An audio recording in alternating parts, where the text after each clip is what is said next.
कि आज सुबह सुबह हमें सूचना मिली थी रामनगर गांव में जो चेरई चौकी ओसिया थाना क्षेत्र में आता है और जिस पे तत्परता से सीनियर ऑफिसर्स, मैं, कलेक्टर साहब, आईजी साहब, डीसी साहब पहुंचे और एफएसएल टीम को बुलाया, डॉग स्क्वाड को भी बुलाया और कुछ जो आसूचना मानवीय आसूचना के आधार पर हमने इन्वेस्टिगेशन चालू किया, जिसमें जो आज जिस परिवार में मृत्यु हुई है उन्हीं के परिवार में जो रिश्तेदार हैं और उनके ताऊ के लड़का जो पप्पू राम है, उसे अभी हमने डिटेन किया है और उससे अभी गहनता से पूछताछ चल रही है। मर्डर वेपन उससे बरामदगी के प्रयास चल रहे हैं। पप्पू राम सन ऑफ भैराराम, उम्र 19 साल है और पूर्व में कुछ जो इनके बीच में रंजिश हुई है उसको लेकर भी गहनता से अनुसंधान चल रहे हैं। प्राइमा फेसी अभी दो बातें आई हैं कि कुछ तो एक इन्होंने ज़मीन का विवाद बताया कुछ साल पहले था और कुछ जो एक्यूज्ड परिवार है, जो आरोपी परिवार है, उसके एक लड़के की मृत्यु सूरत में हुई थी। इसको लेकर वहाँ पे अनुसंधान गुजरात पुलिस में जो चल रहा है उसकी भी हम लोग डिटेल लेंगे। कुछ ये बात आई है कि उस जो घटना हुई है उस आरोपी परिवार के लड़के के साथ, उसमें कहीं इन्हें शक था कि इस परिवार का हाथ है और इसके लेकर भी रंजिश थी। तो दो एंगल है और अभी एग्जैक्टली कहना बहुत जल्दबाजी होगा। तो हम लोग हर एंगल जो है इन्वेस्टिगेट कर रहे हैं और इसने अभी हमें जो बताया है कि हत्या कैसे की, सुबह 4 बजे आया और कुल्हाड़ी के माध्यम से हत्या करके जलाया है और कुल्हाड़ी भी इसने हमें अभी बताया है कि कहाँ फेंका है, वो भी हम लोग अभी बरामद करेंगे। और इसमें सारे एंगल से अभी इन्वेस्टिगेशन ओपन है। ये एक प्राइमरी जो फाइंडिंग्स आई हैं वो अभी हम आपसे शेयर कर रहे हैं। इसमें अभी हम लोग टेक्निकल डिटेल भी लेंगे और हर तरह का डिटेल जो है करेंगे। मल्टीपल टीम्स हमने बनाई हैं, लगभग पूरे ज़िले के जो टॉप ऑफिसर्स हैं उनको हमने सुबह बुला लिया था।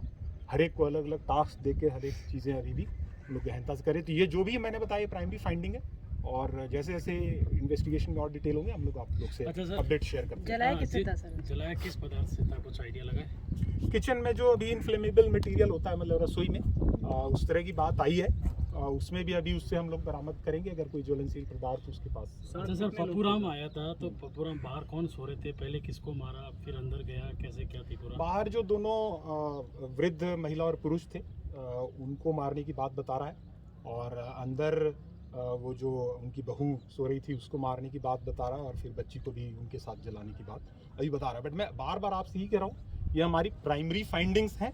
Detailed investigation, technical analysis, forensics report, postmortem report आने के बाद हम लोग अगर कोई स्टोरी में और अपडेट आएगा तो हम लोग आपसे शेयर करेंगे। ये पूरी घटना में एक ही शामिल है, पप्पू राम? अभी हमने एक को अरेस्ट किया और अभी हम कुछ इस पर कह नहीं सकते हैं। हम लोग जैसा कि आपको बताया टेक्निकल एनालिसिस करेंगे, लोकेशंस लोगों को देखेंगे कि इससे बातचीत हुई, इसके फ़ोन का एनालिसिस करेंगे।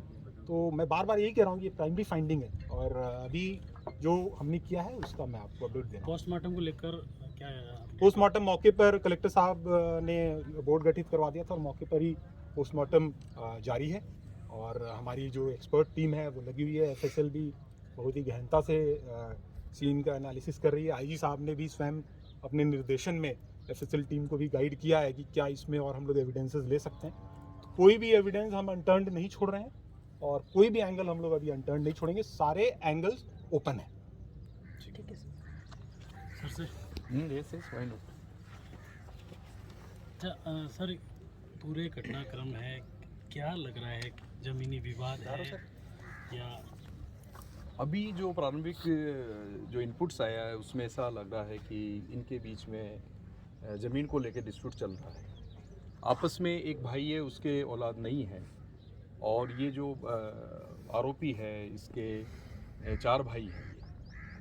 इसके जो चाचा के ताऊ के जो लड़के हैं वो 4 हैं। तो जिस भाई के औलाद नहीं है उसकी जो हिस्से की ज़मीन है, इसके बारे में अभी ये भी इनपुट्स आया है कि 4-5 साल पहले इस ज़मीन को बेचने को लेकर के इनके डिस्प्यूट हुआ था कि इस ज़मीन को आप नहीं बेच सकते और जो मृतक परिवार है इसके ऊपर इनको संदेह था कि ये कभी भी उस ज़मीन को बेच सकते हैं, अपने नाम लगवा सकते हैं। इसको लेके इनके बीच में डिस्प्यूट्स हुआ और वो ये भी आया कि सिविल सूट्स तक ये केस गया, बाद में इनके राजीनामा हुआ। मीनवाइल अभी जो लास्ट ईयर गत वर्ष जो ये आरोपी है इसके एक भाई की गुजरात में सूरत में संदेहजनक परिस्थितियों में मृत्यु हुई है और उस मृत्यु को लेकर के इनके मन में ये संदेह था कि उस मृत्यु में इस परिवार का हाथ है या इन्होंने वो मृत्यु षड्यंत्रपूर्वक करवाई है। इसको लेके इस युवक के और उनके परिवार में संदेह था और ये जो घटना हुई है इसमें जो ही हमें पता चला आज की इस प्रकार से 4 की हत्याएं हुई है और तत्काल हमने मतलब पुलिस अधिकारी यहाँ पे मौके पर पहुँचे। हमारी जो साइंटिफिक टीम है, एफएसएल की टीम है, हमारी डॉग स्क्वाड है, सबको तत्काल यहाँ पे भेजा गया। हमारे एसपी साहब और चुनिंदा जो पुलिस ऑफिसर हैं वो तत्काल मौके पर पहुँचे और हमने कड़ी से कड़ी जोड़ने का काम अभी हमारा चल रहा है और ये केस बिल्कुल क्रिस्टल क्लियर है, पर्दाफाश हो गया है लगभग। और अब ये है कि इस घटनाक्रम में जो भी लिप्त लोग हैं उनकी कड़ियाँ जोड़ करके साइंटिफिक एविडेंस के आधार पर आगे बढ़ रहे हैं। अच्छा सर, पप्पू राम आया था रात को, कुल्हाड़ी से हमला किया, क्या कुछ उस समय उनसे कोई कहा सुनी या कुछ झगड़ा कुछ ऐसा हुआ था? प्राइमा फेसी अभी ऐसी चीज़ वो अभी सामने नहीं आई है। कुछ क्योंकि- खरोंच सर उसके हाँ। बॉडी पे उसका एनालिसिस हम लोग उसका करेंगे एनालिसिस करेंगे। कुछ खरोंच उसके बॉडी पे आया, वो देखेंगे Analysis- पहले का है कि घटना के समय का है। एनालिसिस करेंगे उसका कि किस प्रकार से इस षड्यंत्र में और कौन कौन लोग शामिल हैं और किस प्रकार से प्लान करके इन्होंने किया है। ये इन्वेस्टिगेशन का अभी मुद्दा है जो गहनता से चल रहा है। लेकिन मैं ये कहना चाहता हूँ कि पुलिस के पास जो ही इतला मिली, पुलिस ने हमारा जो रेस्पॉन्स टाइम है उसको क्विक से क्विक रेस्पॉन्स करते हुए वरिष्ठ अधिकारीगण मौके पे पहुँचे हैं। साइंटिफिक इन्वेस्टिगेशन एक सबसे बड़ी कड़ी होती है, उसके लिए हमने हमारी एफएसएल की टीम और हमारा डॉग स्क्वाड तत्काल यहाँ पे मुँह करवा के यहाँ पे पहुँचा है। सभी हमारे चुनिंदा पुलिस ऑफिसर हैं जो कि इन्वेस्टिगेशन का अच्छा अनुभव रखते हैं, उनको सबको इसमें साथ में लगाया है और जिला प्रशासन की तरफ से भी वरिष्ठ अधिकारी यहाँ पर पधारे हैं।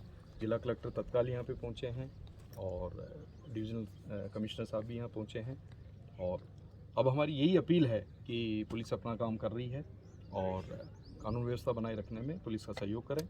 अनावश्यक जो भ्रम फैलाया जा रहा है या जो लोगों को उकसाने का काम किया जा रहा है वो नहीं होना चाहिए, शांति व्यवस्था में सहयोग करना चाहिए। Thank you sir. Thank you.